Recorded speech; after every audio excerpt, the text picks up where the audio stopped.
الحمد لله رب العالمين والصلاة والسلام على سيد المرسلين وعلى آله وأصحابه أجمعين أما بعد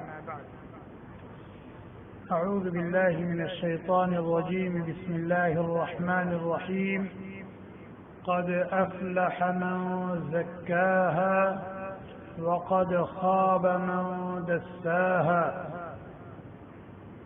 عن أبي يعلى شداد بن أوس رضي الله عنه قال قال رسول الله صلى الله عليه وسلم الكيس من دان نفسه وعمل لما بعد الموت والعاجز من أتبع نفسه هواها وتمنى على الله الأماني رواه الترمذي بإسناد حسن وقال رسول الله صلى الله عليه وسلم من حسن إسلام المرء تركه ما لا يعنيه أو كما قال النبي صلی اللہ علیہ وسلم. ساتھی مل کر کے بیٹھے، قریب ہو کے بیٹھیں گے تو زیادہ فائدہ ہوگا، اور جو ساتھی دیوار سے ٹیک لگا کر کے بیٹھے ہوئے ہیں اگر وہ معذور ہے تو کوئی بات نہیں، اور اگر نہیں معذور ہے تو اپنے کو معذوروں میں کیوں شامل کرتے ہیں. محتاج بن کر کے بیٹھیں گے، محتاج بن کر کے سنیں گے تو اس سے فائدہ ہوگا، اور اپنی نشست سے یہ بالکل نہ ظاہر ہونے دے کہ آپ مستغنی ہیں، بے نیاز ہیں. یہ اللہ کا دین ہے، اللہ کے دین کی باتیں ہیں، یہ بہت قیمتی ہیں، ہر ایک کی ضرورت ہے اور ہر ایک اس کا محتاج ہے. اس دنیا میں جتنے لوگ ہیں، مرد ہوں یا عورتیں ہوں، عرب ہوں یا عجم ہوں، شہری ہوں یا دیہاتی ہوں، پڑھے لکھے ہوں یا ناخوادہ ہوں، ان پڑھ ہوں، ہر ایک کی خواہش، ہر ایک کی تمنا، ہر ایک کی آرزو یہی ہوتی ہے کہ وہ کامیاب اور بامراد ہو جائے، وہ کامیاب اور بامراد ہو جائے. لفظ ناکامی و نامرادی کوئی سننا پسند نہیں کرتا. ناکامی و نامرادی کے تصور سے انسان کانپ جاتا ہے. ہر آدمی یہی چاہتا ہے کہ میں کامیاب ہو جاؤں، بامراد ہو جاؤں، اور ہر طرح کی کامیابی میرے قدموں میں آ جائے. ہر ایک کی یہ خواہش. لیکن مسئلہ یہ ہے کہ کامیابی اور ناکامی کا معیار کیا ہے؟ کس شخص کو کامیاب کہا جائے گا اور کس شخص کو ناکام کہا جائے گا؟ کامیابی اور ناکامی کا معیار کیا ہے؟ اس کا تھرمامیٹر کیا ہے؟ وہ کسوٹی کون سی ہے جس پر پرکھ کر کے کہہ دیا جائے کہ یہ کامیاب اور یہ ناکام؟ کامیابی اور ناکامی کا ایک معیار تو وہ ہے جو ہم جیسے انسانوں نے مقرر کیا، اور کامیابی اور ناکامی کا ایک معیار وہ ہے جو اللہ رب العالمین نے خالق کائنات نے مقرر کیا. چونکہ ہماری سوجھ بوجھ، ہماری فکر اور سوچ مختلف، اس لیے کامیابی اور ناکامی کا مقرر کردہ ہمارا معیار بھی مختلف. کیونکہ ہماری فکر اور سوچ، ہماری سوجھ بوجھ یہ مختلف ہے.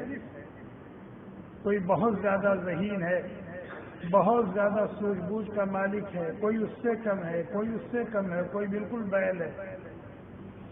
تو چونکہ ہماری فکر اور سوچ، ہماری عقل و خرد یہ مختلف ہے، اس لیے ہمارا کامیابی اور ناکامی کا مقرر کردہ معیار بھی مختلف ہے.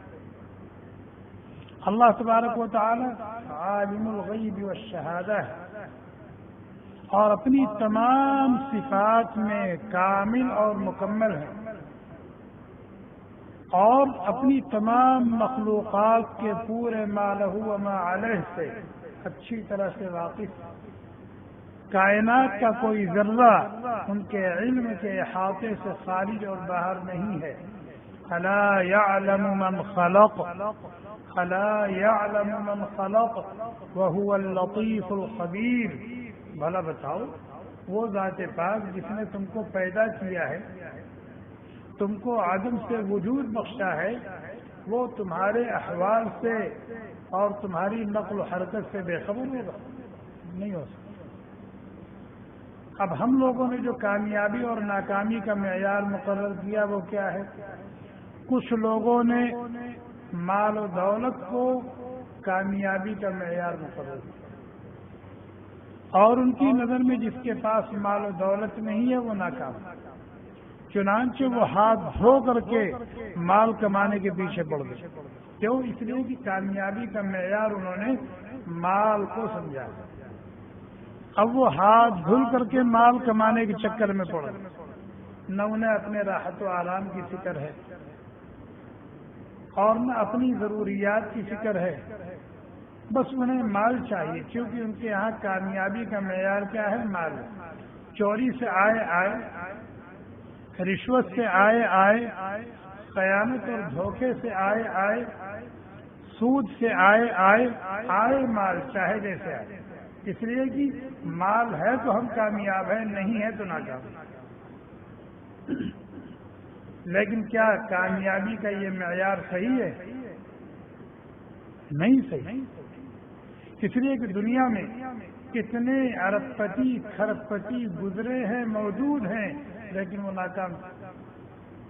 قارون کتنا بڑا مالدار کہ اس کے خزانے جو تھے، اس کی تجوری کی چابیاں، تجوریوں کی چابیاں اٹھانے کے لیے ایک بڑی جماعت درکار ہوتی. چابی کتنی بڑی ہوتی؟ تجوری بہت بڑی ہو، اس کی چابی کتنی بڑی ہوتی. لیکن اللہ تبارک و تعالی فرماتے ہیں وَإِنَّ مَفَاتِحَهُ لَتَنُوءُ بِالْعُصْبَةِ أُولِي الْقُوَّةِ، کہ اس کی تجوریوں کی چابیاں اٹھانے کے لیے ایک جگہ سے دوسری جگہ لے جانے کے لیے طاقتور لوگوں کی ایک جماعت درکار ہوتی. اب سوچیں جس کی چابیاں اتنی تھی اس کی تجوریاں کتنی رہی ہوں گی، اور جس کی تجوریاں اتنی ہوں اس کے خزانے کتنے ہوں گے. لیکن کامیاب ہوا یا ناکام ہوا؟ نبی علیہ السلام کے زمانے میں ایک شخص گزرا ہے، ولید ابن مغیرہ. بہت بڑا مالدار تھا، اور اتنا بڑا مالدار تھا کہ اللہ تعالیٰ نے اس کی مالداری کا تذکرہ قرآن میں دیا. تو سوچے کتنا بڑا مالدار تھا. جناب نبی کریم صلی اللہ علیہ وسلم کا پکا دشمن تھا. ایک نظر بھی نبی علیہ السلام کو دیکھ نہیں سکتا، اور شجر اسلام کی بیخکنی کے لیے جو کچھ اس کے بس میں تھا، جو وہ کر سکتا تھا، وہ دریغ نہیں کرتا. اللہ تعالیٰ نے فرمایا ذرنی ومن خلقت وحیدا. اے نبی اس بدبخت کو میرے حوالے کیجیے اس کے معاملے میں، آپ اس کے چکر میں نہ پڑیں. ذرنی، اس کو میرے حوالے کیجیے، جس کو میں نے اکیلا پیدا کیا تھا. دنیا میں آیا تھا تو اکیلا آیا تھا. یہ جو اس کے پاس بچوں کا ایک ٹولہ ہے، ہٹے کٹے نوجوان بچے اس کے 10، اس پر اس کو ناز تھا، وہ لے کے نہیں آئے. اور اس کے احباب ملنے جلنے والے مجلسی بہت زیادہ تھے، اس پر اس کو ناز تھا. اس لیے اللہ تعالیٰ کا ذرنی ومن خلقت وحیدا وجعلت له مالا ممدودا، اور ہم نے بہت سارا مال اس کو. لیکن یہ کامیاب ہوا یا ناکام ہوا؟ ناکام. معلوم کیا ہوا کہ مال و دولت یہ کامیابی کا معیار نہیں ہے. یہ نہیں کہا جا سکتا کہ اس کے پاس مال بہت ہے تو یہ کامیاب ہے، اور اس کے پاس نہیں ہے تو یہ ناکام ہے. کیوں؟ اس لیے کہ جب ہم تاریخ انسانیت کا مطالعہ کرتے ہیں اور اپنے گرد و پیش کے ماحول کو دیکھتے ہیں تو ہمیں ایسے ایسے مالدار نظر آتے ہیں جن کی دولت اور جن کے مال کی کوئی انتہا نہیں ہے، لیکن وہ ناکام. کچھ لوگوں نے کامیابی کا معیار مقرر کیا عہدے اور منصب کو۔ عہدے اور منصب، عہدہ اور منصب ہے، کرسی ہے، بادشاہت ہے، امارت اور وزارت ہے، چودراہٹ اور پردھانی ہے، تو پھر ہم کامیاب ہیں، اور اگر نہیں تو پھر ناکام۔ تو جن لوگوں نے اس کو کامیابی کا معیار مقرر کیا، بنایا، آج دیکھیے وہ عہدے اور منصب کے حصول کے لیے کیسی کیسی حدیں پار کر جاتے ہیں، اور کیسے کیسے جتن کرتے ہیں، اور لوگوں کو کس کس طرح سے مشق ظلم و ستم بناتے ہیں، اور کیسی کیسی اوچھی حرکتیں کرتے ہیں کرسی حاصل کرنے کے لیے، پردھان بننے کے لیے، چیئرمین بننے کے لیے، چودھری بننے کے لیے، اور کسی بھی ذمہ داری کو حاصل کرنے کے لیے، چاہے وہ ملکی سطح پر ہو، چاہے وہ صوبائی سطح پر ہو، چاہے وہ ضلعی سطح پر ہو۔ لیکن کیا ایسے لوگ کامیاب ہیں؟ کامیابی کا یہ معیار صحیح ہے؟ اس وقت دیکھیں فرعون کے پاس کیسی حکومت تھی، کیسی بادشاہت تھی، کہ اللہ تعالیٰ فرماتے ہیں وَفِرْعَوْنَ ذِي الْأَوْتَادِ، اور وہ فرعون جس کی حکومت و بادشاہت کے کھوٹے گڑے ہوئے تھے، جس کی سلطنت اور حکومت شدید بھی تھی اور مدید بھی تھی، مدید بھی تھی اور شدید بھی تھی، لیکن وہ کامیاب ہوا؟ ناکام ہوا۔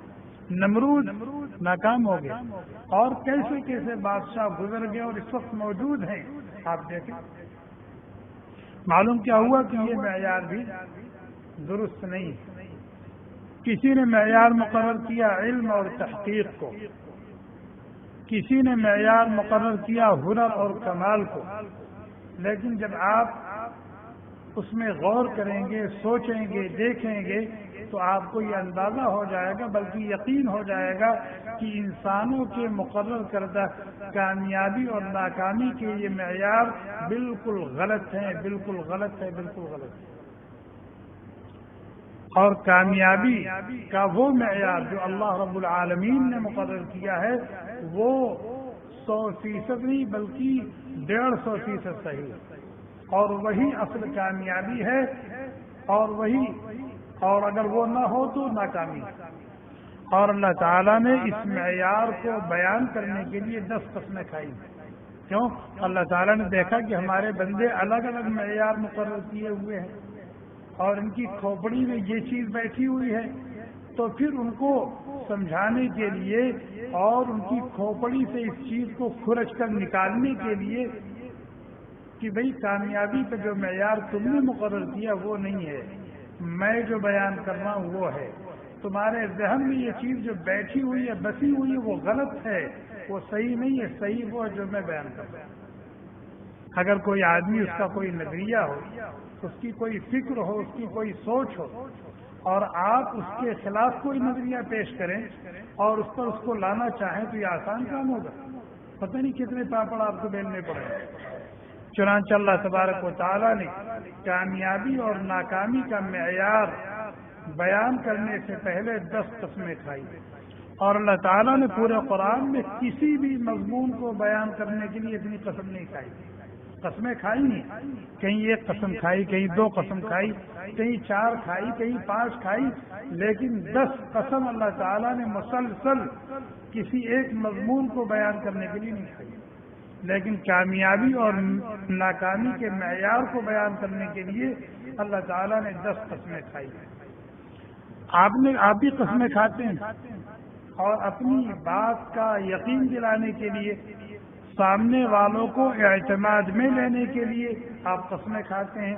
1 کھا لیتے ہیں، 2 کھا لیتے ہیں، یہاں جتنے لوگ بیٹھے ہیں، میرا خیال ہے کسی نے کسی ایک بات کو بیان کرنے کے لیے، سامنے والے کو یقین دلانے کے لیے، اس کو اپنے اعتماد میں لینے کے لیے 10 قسمیں نہیں کھائی ہوں گی۔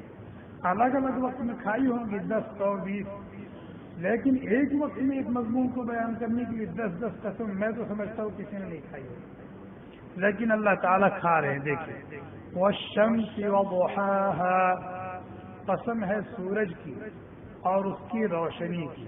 2 قسم ہوگی، قسم ہے سورج کی اور اس کی روشنی کی۔ وَالْقَمَرِ إِذَا تَلَاهَا، قسم ہے چاند کی جب سورج کے غروب ہونے کے بعد وہ طلوع، سورج کے غروب ہونے کے بعد وہ طلوع ہو، 3 قسم ہو گئی۔ والنہار اذا جلاها، قسم ہے دن کی جب سورج کو روشن کر دے، قسم ہے دن کی جب سورج کو روشن کر دے، 4 قسم ہو گئی۔ واللیل اذا یغشاها، قسم ہے رات کی جب سورج کو ڈھانپ لے، 5 ہو گئی۔ والسماء وما بناها، قسم ہے آسمان کی اور آسمان کے بنانے والے کی، کتنی ہو گئی؟ آسمان کی قسم، اور پھر جس نے آسمان کو بنایا یعنی اللہ تعالیٰ خود اپنی ذات کی قسم کھایا، قسم ہے آسمان کی اور اس ذات پاک کی جس نے آسمان کو بنایا۔ والارض وما طحاها، قسم ہے زمین کی، قسم ہے زمین کی اور اس ذات پاک کی جس نے اس زمین کو بچھایا، جس نے اس زمین کو بچھایا۔ آگے کہتے ہیں وَنَفْسٍ وَمَا سَوَّاهَا، وَنَفْسٍ وَمَا سَوَّاهَا، قسم ہے انسان کی اور اس ذات پاک کی جس نے اس کو ٹھیک ٹھاک بنایا۔ وَنَفْسٍ وَمَا سَوَّاهَا، یہ اللہ تعالیٰ نے 11 قسمیں کھائی، سورج کی قسم کھائی، اس کی روشنی کی قسم کھائی، چاند کی قسم کھائی، دن کی قسم کھائی، رات کی قسم کھائی، آسمان کی قسم کھائی، زمین کی قسم کھائی، اور پھر خود انسان کی قسم کھائی۔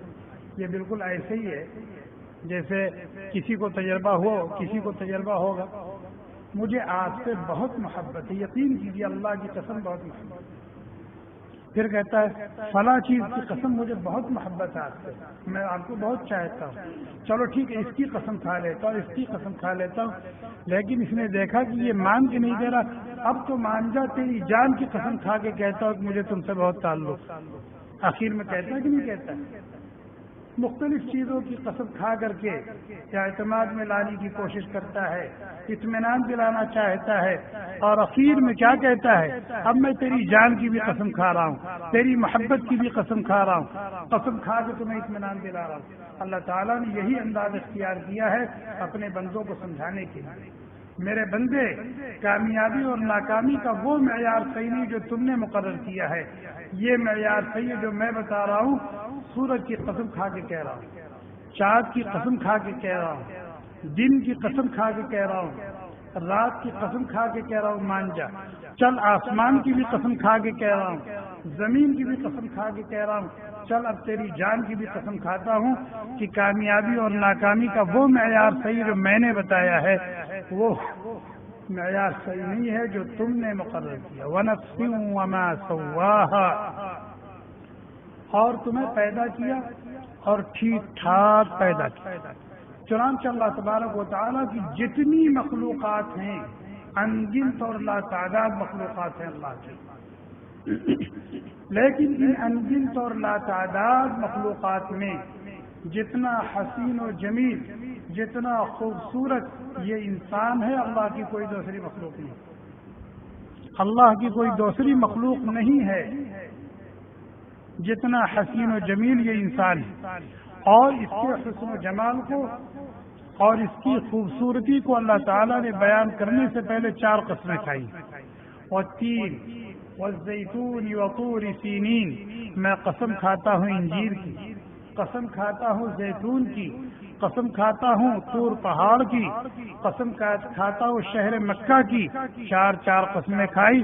اس کے بعد کہتے ہیں لقد خلقنا الانسان فی احسن تقویم، میں نے انسان کو حسین ترین سانچے میں ڈھالا، حسین ترین سانچے میں ڈھالا ہے، اس سے اچھی اور خوبصورت اور متناسب الاعضاء کوئی دوسری مخلوق ہے ہی نہیں۔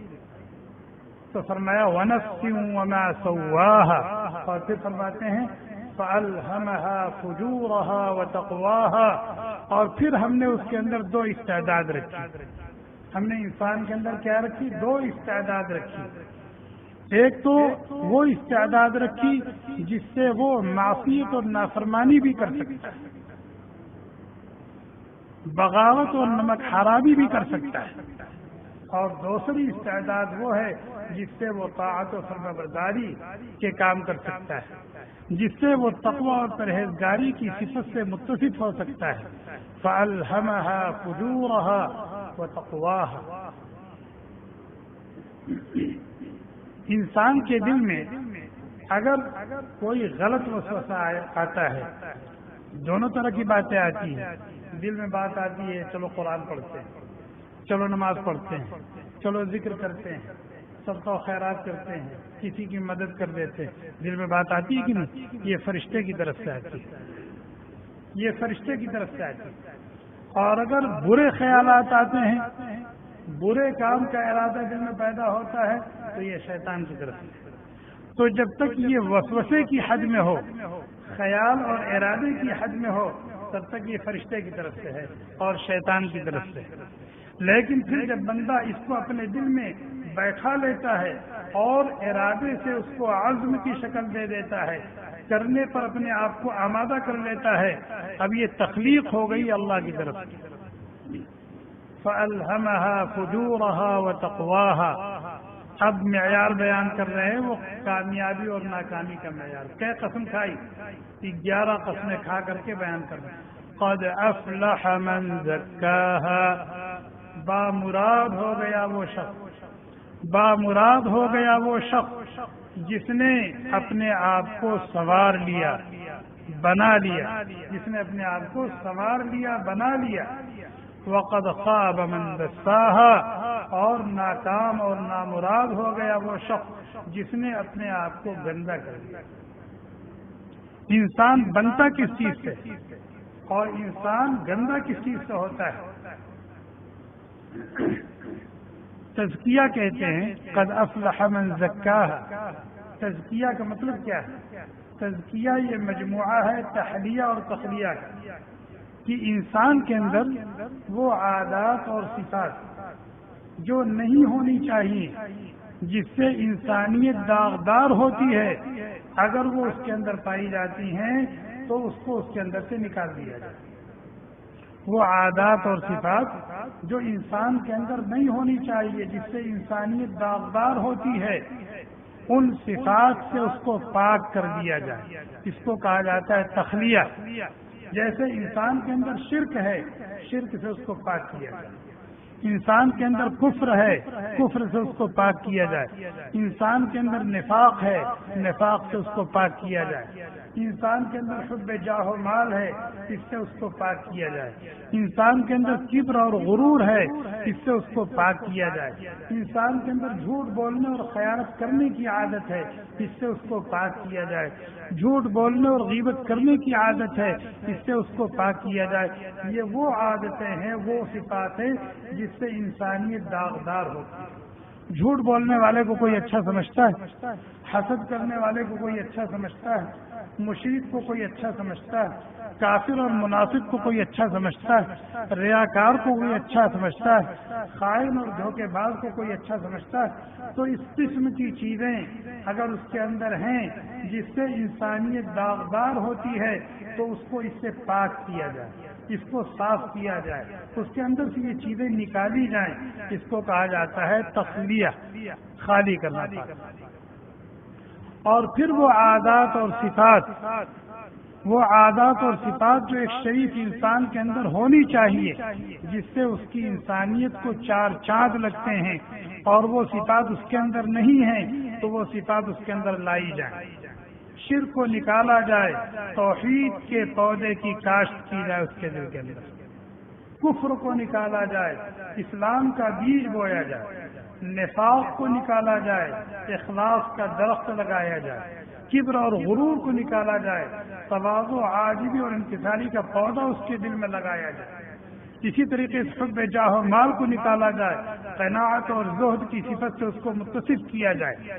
بالکل اس کو یوں سمجھیے جیسے یہ دیوار ہے مسجد کی، دیکھیے کتنی مخدوش ہو چکی ہے، جگہ جگہ شگاف پڑ گئے ہیں، پینٹ اچڑ گیا ہے۔ ابھی آپ کسی پینٹر سے ٹھیکہ کریں اور اس سے کمی کرا آپ اس کو پینٹ کر دیجیے، تو پینٹر کیا کرے گا؟ پینٹر آئے گا، اس دیوار اور چھت کے اندر جہاں جہاں اس کو نقص نظر آئے گا، کمی نظر آئے گی، پہلے اس نقص اور کمی کو وہ دور کرے گا۔ اگر دیوار میں کہیں سوراخ ہے تو اس میں سیمنٹ لا کر کے بھرے گا، کہیں پھٹا ٹوٹا ہے تو اس کو پلستر کرے گا، کہیں کوئی زائد چیز اس میں ہے تو اس کو نکالے گا، پہلے اس کو خوب اچھی طرح سے صاف کر دے گا، کرتا ہے نہیں کرتا ہے، اور اس کے بعد پھر پینٹ کرے گا۔ پھر کیا کرے گا؟ پینٹ کرے گا۔ تو یہ جو اس نے پہلے دیوار کی مرمت کی، جہاں اس کے اندر کمیاں اور خامیاں کی اس کو دور کیا، اس کو تخلیہ کہتے ہیں، اور پھر اس پر اچھی طرح سے خوب پینٹ کیا اور اس کو چمکا دیا، اس کو کہتے ہیں تحلیہ، انہی دونوں کے مجموعے کو کہتے ہیں تزکیہ۔ قد افلح من زکاہا، قد افلح من زکاہا، بامراد ہو گیا وہ شخص جس نے اپنا تزکیہ کروا لیا۔ کوئی اپنا تزکیہ خود سے نہیں کر سکتا، کوئی ان اچھی اچھی صفات کو خود سے اپنے اندر پیدا کر لے، متصف ہو جائے، نہیں ہو سکتا، اور اس کے اندر جو کمیاں اور خامیاں خود سے اس سے پاک ہو جائے، صاف ہو جائے، نکال دے، نہیں ہو سکتا۔ جیسے شوگر کی بیماری ہے، مثال کے طور پر کسی کو شوگر کی بیماری ہو گئی اور وہ خود شوگر کا اسپیشلسٹ ہے، کیا وہ اپنا علاج کر لے گا؟ نہیں کر سکتا، نہیں کر سکتا۔ ایک آدمی ہارٹ کا اسپیشلسٹ ہے، سرجن ہے، اور اس نے اپنی زندگی میں سینکڑوں لوگوں کا آپریشن کیا ہے، اگر اس کو خود یہ بیماری ہو جائے تو وہ خود اپنا علاج کر لے گا؟ نہیں کر سکتا۔ خود اپنا آپریشن کر لے گا؟ نہیں کر سکتا۔ اسی طریقے سے مریض اپنا علاج خود نہیں کر سکتا، اس کو کسی معالج کے پاس جانا پڑے گا۔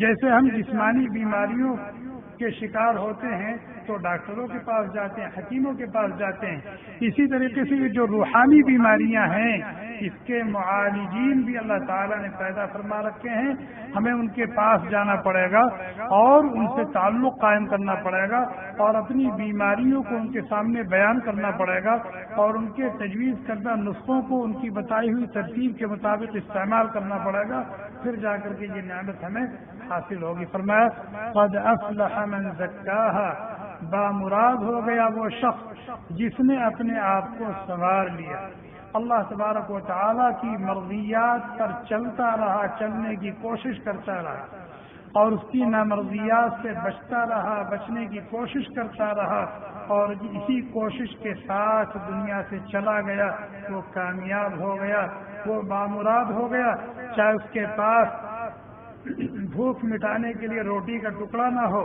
پیاس بجھانے کے لیے پانی کا گھونٹ نہ ہو، بدن چھپانے کے لیے پھٹے پرانے کپڑے نہ ہوں، رہنے کے لیے اس کے پاس مکان اور چھت نہ ہو، چلنے کے لیے گاڑی گھوڑے نہ ہو، لیکن اگر اس نے اپنا تزکیہ کر لیا ہے، اپنا تزکیہ کر لیا ہے، کمیوں کوتاہیوں سے اپنے آپ کو پاک کر لیا ہے، خوبیوں اور کمالات سے اپنے آپ کو سجا لیا ہے، تو وہ اللہ کے ہاں کامیاب ہے، بامراد۔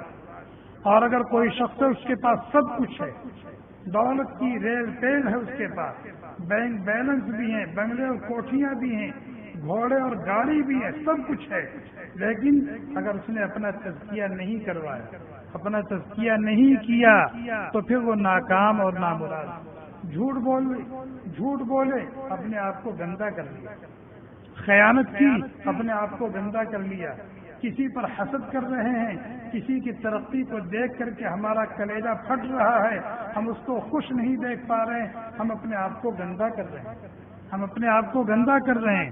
اسی طریقے سے مال کی محبت دل میں رچی اور بسی ہوئی ہے اور ہر وقت اٹھتے بیٹھتے چلتے پھرتے اسی کی فکر لے کر کے جی رہے ہیں، ہم اپنے آپ کو گندا کر رہے ہیں۔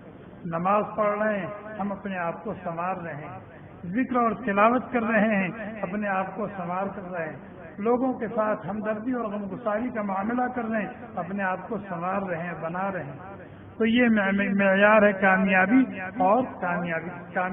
اور ناکامی کا جو اللہ تعالیٰ نے بیان کیا۔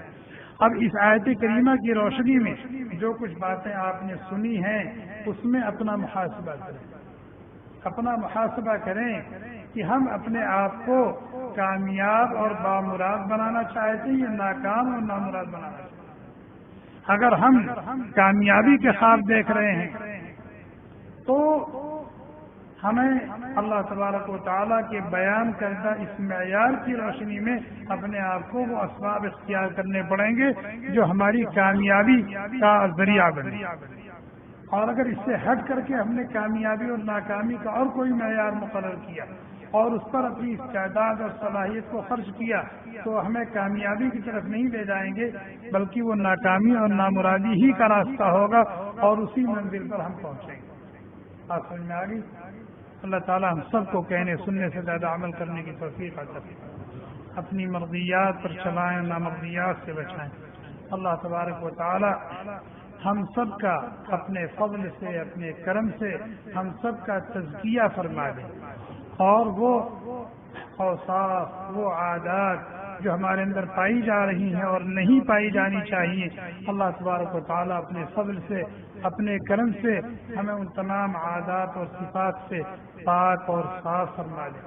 جس طریقے سے ہم اپنی جسمانی بیماریوں کے علاج کی فکر کرتے ہیں اور اس کے لیے لمبے لمبے اسفار کرتے ہیں، اس کے لیے وقت نکالتے ہیں، اس پر بڑی بڑی رقمیں خرچ کرتے ہیں، اللہ تبارک و تعالی ہمیں اپنے فضل سے اپنی روحانی بیماریوں کے علاج کی بھی توفیق عطا فرمائے، اس کے لیے وقت نکالنے کی توفیق عطا فرمائے، اور اس کے جو اسپتال ہیں اور اس کے جو معالج اور ڈاکٹر ہیں ان سے رابطہ کرنے کی توفیق عطا فرمائے.